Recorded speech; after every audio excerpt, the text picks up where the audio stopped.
தென்மேற்கு வங்கக்கடல் பகுதியில் ஆழ்ந்த காற்றழுத்த தாழ்வு மண்டலம் தற்பொழுது நாகப்பட்டினத்திற்கு தென்கிழக்கே சுமார் 310 கிலோமீட்டர் தொலைவிலும், புதுச்சேரிக்கு தென்கிழக்கே சுமார் 410 கிலோமீட்டர் தொலைவிலும், சென்னைக்கு தென்கிழக்கே சுமார் 480 கிலோமீட்டர் தொலைவிலும் நிலை கொண்டுள்ளது.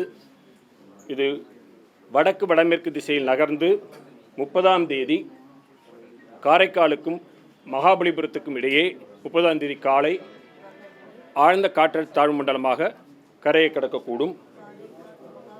இந்த ஆழ்ந்த காற்றழுத்த தாழ்வு மண்டலம் இன்று மாலை முதல் நாளை காலை வரையிலான இடைப்பட்ட நேரத்தில் தற்காலிகமாக புயலாக வலுப்பெறக்கூடும். அதன் பின்னர் வலு குறைந்து கரையை கடக்கும் பொழுது ஆழ்ந்த காற்றழுத்த தாழ்வு மண்டலமாக கரையை கடக்கக்கூடும். கரையை கடக்கின்ற பொழுது பலத்த காற்றானது மணிக்கு 50 முதல் 60 கிலோமீட்டர் வேகத்தில், அவ்வப்பொழுது 70 கிலோமீட்டர் வேகத்தில் வீசக்கூடும்.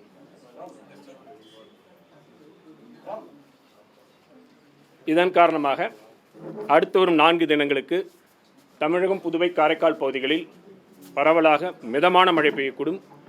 கனமழை எச்சரிக்கை பொறுத்தவரையில் அடுத்து வரும் 24 மணி நேரத்திற்கு டெல்டா மாவட்டங்கள் செங்கல்பட்டு, விழுப்புரம், அரியலூர், தஞ்சாவூர், புதுக்கோட்டை ஆகிய மாவட்டங்களில் ஓரிரு இடங்களில் கனமழைக்கான வாய்ப்பு உள்ளது.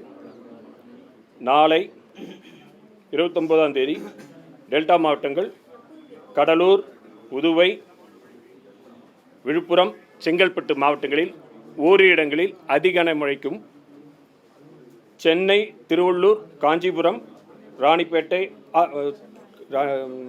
அரியலூர், தஞ்சாவூர் ஆகிய மாவட்டங்களில் ஓரிரு இடங்களில் கனமுதல் மிக கனமழையும், ராணிப்பேட்டை, திருவண்ணாமலை, கள்ளக்குறிச்சி, பெரம்பலூர், திருச்சிராப்பள்ளி, புதுக்கோட்டை, சிவகங்கை மற்றும் ராமநாதபுரம் ஆகிய மாவட்டங்களில் ஓரிரு இடங்களில் கனமழைக்கு வாய்ப்புள்ளது.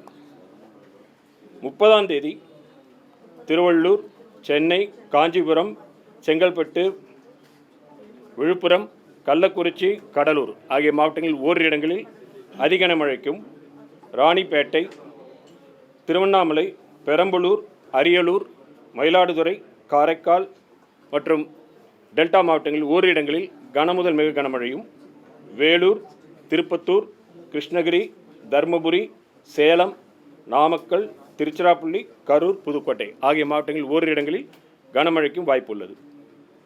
1ஆம் தேதி மேற்கு தொடர்ச்சி மலையொட்டியுள்ள நீலகிரி, கோவை, ஈரோடு, திருப்பூர், திண்டுக்கல் மாவட்டங்களில் ஓரிரு இடங்களில் கனமுதல் மிக கனமழையும், கிருஷ்ணகிரி, தருமபுரி, சேலம், நாமக்கல், கரூர், தேனி, மதுரை ஆகிய மாவட்டங்களில் ஓரிரு இடங்களில் கனமழைக்கும் வாய்ப்புள்ளது.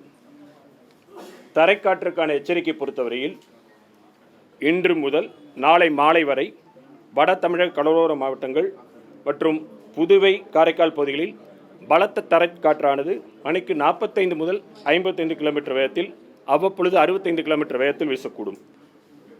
நாளை மாலை முதல் 30ஆம் தேதி மாதம் வரை வட கடலோர தமிழக கடலோர மாவட்டங்கள் மற்றும் அதை ஒட்டியுள்ள பகுதிகள், புதுவை, காரைக்கால் பகுதிகளில் பலத்த தரைக்காற்றானது மணிக்கு 50 முதல் 60 கிலோமீட்டர் வேகத்திலும், அவ்வப்பொழுது 70 கிலோமீட்டர் வேகத்திலும் வீசக்கூடும். மீனவர்கள் 30ஆம் தேதி வரை கடலுக்குள் செல்ல வேண்டாம் என்று அறிவுறுத்தப்படுகிறார்கள். வடகிழக்கு பருவமழை பொறுத்தவரையில் தமிழகம், புதுவை, காரைக்கால் பகுதிகளில் கடந்த அக்டோபர் 1 முதல் இன்று வரையான காலகட்டத்தில் பதிவான மழையின் அளவு 350 மில்லிமீட்டர். இந்த காலகட்டத்தின் இயல்பளவு 346 மில்லிமீட்டர். இது இயல்பை ஒட்டியுள்ள அளவாகும். தற்பொழுது 2 விஷயங்கள் நாம் பார்க்குற பொழுது, நேற்று ரெட் அலர்ட் கொடுத்துட்டு ஏன் இறக்கணும் ஒன்று, அடுத்து புயலாக வலுவடைவதில் தாமதம் உள்ளது. இது எல்லாத்துக்கும் சேர்ந்து ஒரே இது தான். அதாவது இதில் பார்த்தோம்னா முன்னாடி நம்ம சொல்கிற மாதிரி ஒரு சிஸ்டம், காற்று தாழ்வு மண்டலம், இந்த மாதிரி லோ ப்ரெஷர் சிஸ்டம் வலுவடைவதற்கு காற்றின் வளிமண்டலத்தின் கீழ்ப்பகுதியில் காற்று குவிதல், மேல் பகுதியில் விரிவடைதல் போன்ற பல விஷயங்கள் இருக்குது. இதில் பார்க்கும் பொழுது 26, 27 தேதிகளில் நல்ல காற்றினுடைய கீழ்ப்பகுதியில் வளிமண்டலத்தில் காற்று குவிவதற்கான நிவிதை பார்க்கிறோம். நேற்று முதல் பார்த்தீங்கன்னா காற்று குவிவது குறைந்துள்ளது. 28ஆம் தேதி அந்த இதில் பார்த்தீங்கன்னா வளிமண்டலத்தின் மேலடுக்கில் அது காற்றினுடைய விரிவடைகிறது தொடர்ந்து நிலை கொண்டிருக்கிறது. அதனால் மேலே இன்னும் சிஸ்டத்துக்கு இன்னும் ஃபேவரபுளாக இருக்குது. கீழ்ப்பகுதியில் குறைந்திருக்கிறது. விண்ட் ஷேர் என்று சொல்லக்கூடிய காற்றின் திசை மாறும் மற்றும் காற்றின் வேகம் மாறக்கூடிய பகுதி, அது இந்த ஆழ்ந்த காற்றழுத்த தாழ்வு மண்டலத்தின் மையப்பகுதியில் சாதகமாக அந்த கிரீன் கலர் இருக்கிறது, சாதகமாக இருக்கிறது. ஆனால் நிலப்பகுதி ஒட்டியுள்ள பகுதியில் அதிகமாக இருக்கக்கூடிய காரணத்தால் கன்வெக்ஷன், அந்த காற்று, இந்த மேகக்கூட்டங்கள் உருவாகுவது குறைந்துள்ளது.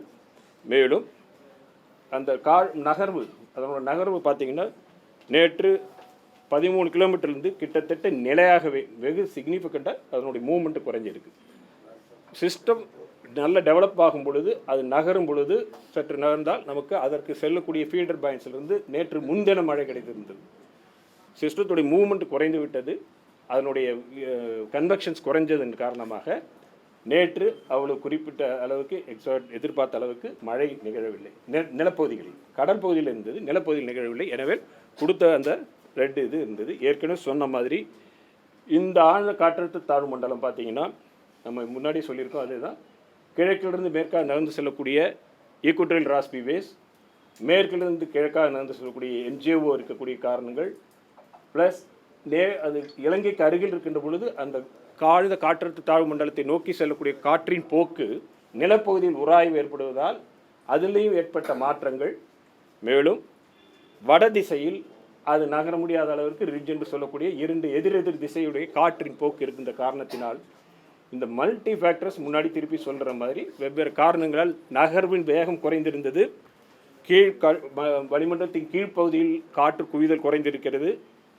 அதனுடைய காற்று திசை மாறும் பகுதி நிலப்பகுதியை ஒட்டியுள்ள பகுதியில் அதிகரித்தது.